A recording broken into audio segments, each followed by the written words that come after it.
नमस्कार साथियों, आपके अपने YouTube चैनल देव RAS एकेडमी पे आपका हार्दिक स्वागत व अभिनंदन है। आज हम बात करेंगे राजस्थान के भूगोल के बहुत ही महत्वपूर्ण टॉपिक राजस्थान की जलवायु। राजस्थान की जलवायु में सर्वप्रथम अपन पढ़ेंगे राजस्थान की जलवायु में जलवायु शब्द का अर्थ क्या है।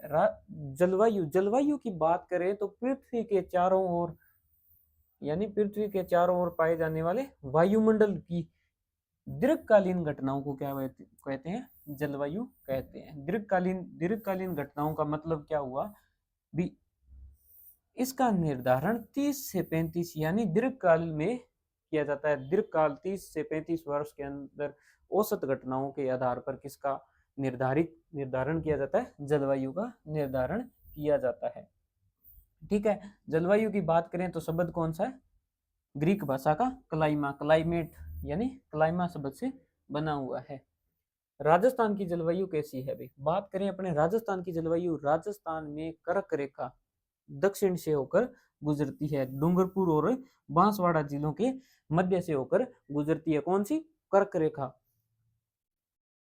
कर्क रेखा से नीचे यानी 0 डिग्री या भूमध्य रेखा और कर्क रेखा के मध्य क्षेत्र को क्या बोलते हैं? उष्ण कटिबंधीय।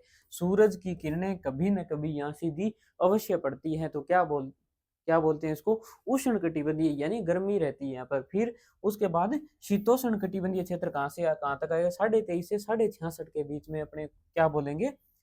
66.5 के बीच में क्या बोलेंगे? शीतोष्ण कटिबंधीय क्षेत्रफल, शीतोष्ण कटिबंधीय क्षेत्र भाई। डूंगरपुर और बांसवाड़ा उष्ण कटिबंधीय में ये बात अपनी हो गई थी भी। 23.5 डिग्री रेखा या कर्क रेखा अपने राजस्थान से कहां से होकर गुजरती है? राजस्थान से होकर गुजरती है। कौन सी? कर्क रेखा दक्षिण भाग में डूंगरपुर और बांसवाड़ा दो जिलों से। उसके बाद बात करें अपने तापमान और वायुदाब का क्या संबंध है? तापमान बढ़ने से वायुदाब क्या होगा? तापमान और वायुदाब,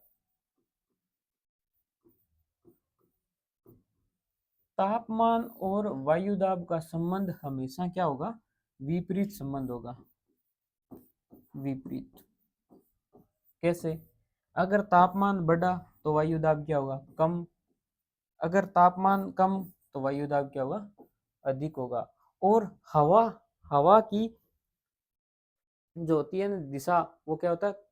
उच्च वायुदाब से निम्न वायुदाब की ओर हवा कैसे चलेगी? उच्च वायुदाब से निम्न यानी हाई प्रेशर से लो प्रेशर की ओर हवाएं चलेंगी भी। ठीक है। उसके बाद बात करें अपने राजस्थान की जलवायु। राजस्थान की जलवायु की क्या विशेषताएं हैं? राजस्थान की जलवायु की विशेषता, बात करें अपने राजस्थान की जलवायु की विशेषता, तो राजस्थान की जलवायु की विशेषता या नहीं, पहले बात करेंगे अपने राजस्थान की जलवायु की को प्रभावित करने वाले कारक, बाद में करेंगे इसकी विशेषता की बात। प्रभावित करने वाले कारक,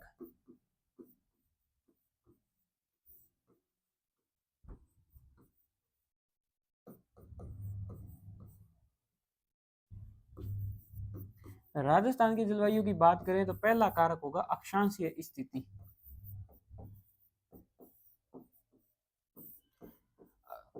जैसा कि आपको पता है राजस्थान की अधिकांश जलवायु कैसी है? शीतोष्ण या उपोष्ण कटिबंधीय। इसका अर्थ है राजस्थान किन अक्षांशों के बीच पाया जाता है?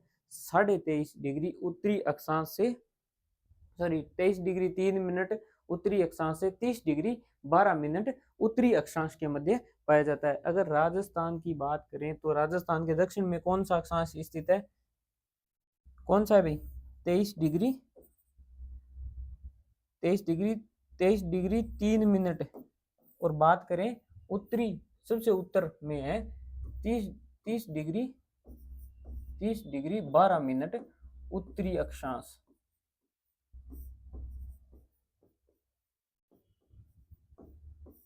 ठीक है भाई, यहाँ पे है 23 डिग्री 3 मिनट, और कर्क रेखा राजस्थान के दक्षिण से होकर गुजरती है, डूंगरपुर और बांसवाड़ा जिलों के मध्य से होकर गुजरती है। तो राजस्थान को की जलवायु को पहला कारक कौन सा होगा?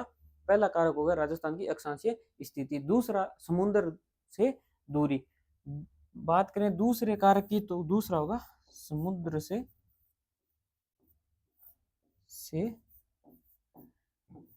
दूरी।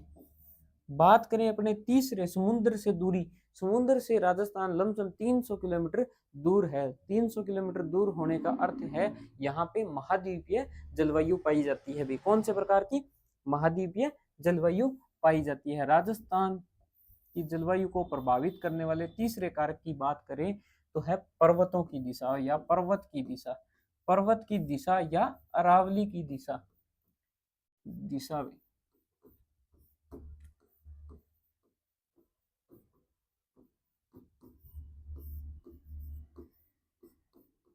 बात करें अगर अपन अरावली की दिशा की, तो अरावली की दिशा दक्षिण पश्चिम से उत्तर पूर्व की ओर है भाई। कैसे है? दक्षिण पश्चिम से उत्तर पूर्व। और मानसून आता है वो कौन सी दिशा से आता है? इस दिशा से ही आता है, दक्षिण पश्चिमी मानसून कहलाता है, और वो इसके समांतर चलता है। इस कारण अरावली यहाँ अवरोध पैदा नहीं कर पाती। जिस प्रकार अपने सड़क पे चलते हैं तो ओवरटेक कर जाते हैं ना दूसरे वाहन को, क्योंकि वो समांतर चलता रहता है। परंतु अगर सामने से बैरिकेड लगे हों तो क्या होता है? उस बैरिकेड में टकरा जाते हैं। उसी प्रकार अरावली भी किसका काम कर रही है? एक समांतर साधन का काम कर रही है, और इसके साइड से होकर कौन निकल जाता है? साइड से निकल जाता है अरब सागर की शाखा का मानसून। फिर बात करें दूसरे बंगाल की खाड़ी। बंगाल की खाड़ी का मानसून कहां से आता है भाई? राजस्थान में झालावाड़ से प्रवेश करता है। झालावाड़ से प्रवेश करने के बाद वो अरावली से टकराता है, और इस पूर्वी मैदान और हाड़ौती के प्रदेश में तो वर्षा कर पाता है, परंतु ये क्या है? वृष्टि छाया प्रदेश, यानी यहाँ वो अवरोध का काम कर जाता है और यहाँ पे वर्षा नहीं हो पाती। इसलिए यह अरावली या बंगाल की खाड़ी की शाखा का क्या हो जाता है? बंगाल की खाड़ी की शाखा इधर से आती है तो क्या हो जाता है? वृष्टि छाया प्रदेश, यहाँ पर वर्षा नहीं हो पाती। उसके बाद बात करें तो राजस्थान की जलवायु को प्रभावित करने वाले कारकों में चौथा कारक है ऊंचावच, यानी ऊंचावच। ऊंचावच राजस्थान का कितना है? लमसम 300 के आसपास है भाई। 300 मीटर के आसपास समुद्र से दूरी है राजस्थान की। कितनी है? 300 मीटर के आसपास है भाई। परंतु उसमें भी जैसे माउंट आबू है, आबू या गुरु शिखर की ऊंचाई कितनी है? गुरु शिखर लमसम राजस्थान से 1722 मीटर या समुद्र तल से कितना है? 1722 मीटर ऊंचा है। तापमान हमेशा ऊंचाई के साथ घटता जाता है। 165 मीटर ऊंचाई पर जाने पर क्या होता है? 165 मीटर ऊंचाई पर हमेशा 1 डिग्री तापमान में क्या आती है? कमी आती है। तो इसी कारण क्या है? गुरु शिखर का तापमान अन्य राजस्थान के अन्य क्षेत्रों की तुलना में क्या होता है? कम होता है। ठीक है भाई। उसके बाद राजस्थान की जलवायु का वर्गीकरण करेंगे अपने किस आधार पर? 3 आधार पर वर्गीकरण करेंगे राजस्थान की जलवायु का। राजस्थान की जलवायु का वर्गीकरण या राजस्थान की वर्गीकरण करेंगे सीधा ही।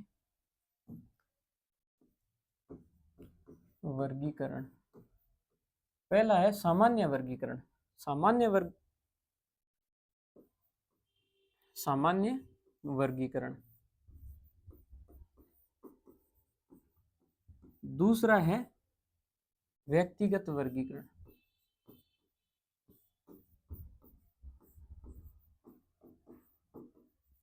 तीसरा है ऋतुओं के आधार पर वर्गीकरण।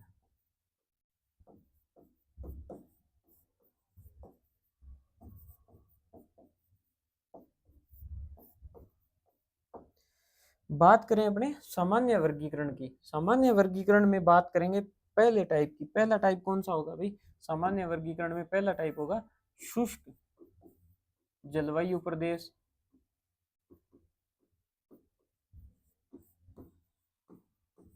बात करें दूसरे टाइप की, दूसरा कौन सा होगा? अर्ध शुष्क जलवायु प्रदेश। बात करें तीसरे प्रदेश की तो तीसरा होगा उप आर्द्र। चौथे की बात करें तो चौथा होगा आर्द्र, और पांचवें की बात करें तो पांचवा होगा अति आर्द्र जलवायु प्रदेश। अब बात करें व्यक्तिगत वर्गीकरण, व्यक्तिगत में पहला आएगा कोपेन भाई साहब का, कोपेन। दूसरा होगा टिवार्थी का जलवायु वर्गीकरण, और तीसरा होगा थॉर्नवेट का, थॉर्नवेट का जलवायु वर्गीकरण। अब बात करें ऋतुओं के आधार पर, ऋतु में ग्रीष्म ऋतु, शीत ऋतु, शरद ऋतु और बसंत ऋतु। पहला आएगा ग्रीष्म ऋतु,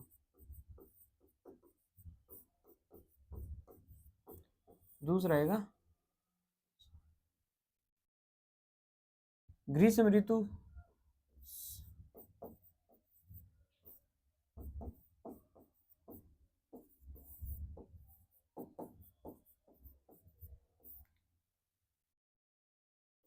बसंत ऋतु, और चौथा आएगा शीत ऋतु।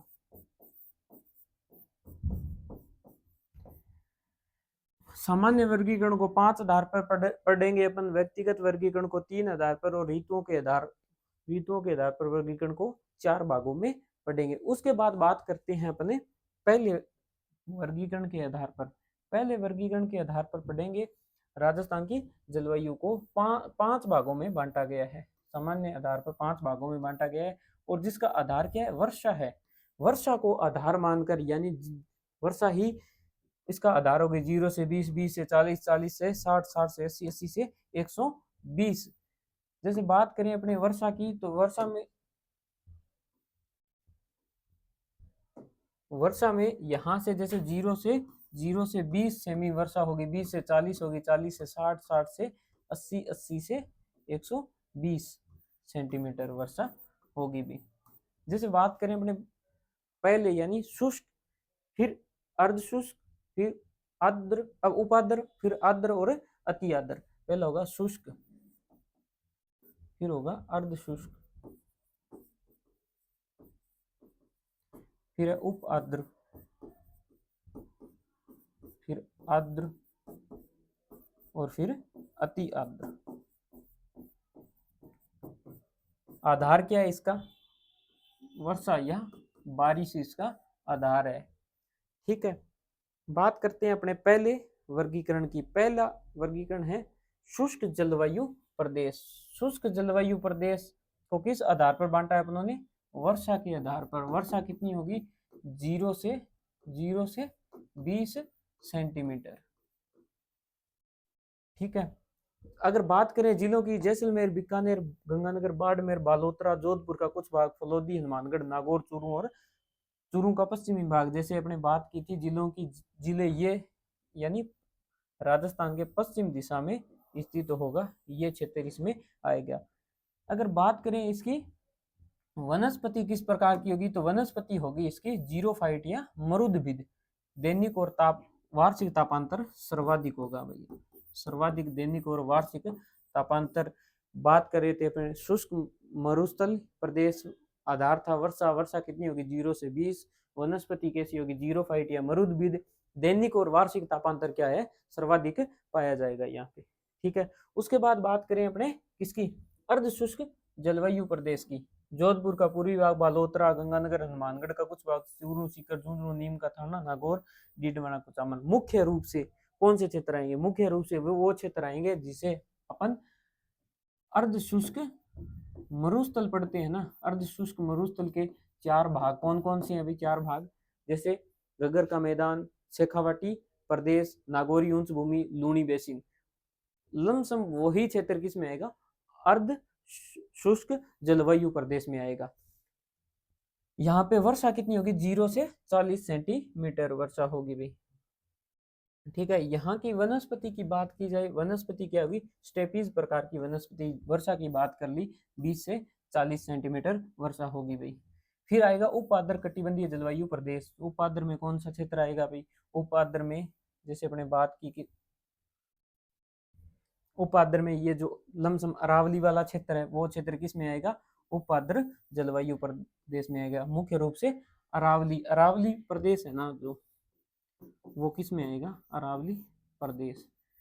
अगर बात करें इसकी किसकी, वर्षा की, 40 से 60 सेंटीमीटर के बीच इसकी वर्षा होगी। उपाद्र, उपाद्र के जिलों की बात करें तो जयपुर, अलवर, खेलकर, तिजारा, कोटपुतली, बहरोड, टोंक, अजमेर, ब्यावर, पाली, जालौर और सिरोही जिले इसमें आएंगे। अगर इसकी वनस्पति की बात की जाए, वनस्पति है मिश्रित पतझड़ और वर्षा कितनी होगी, 40 से 60।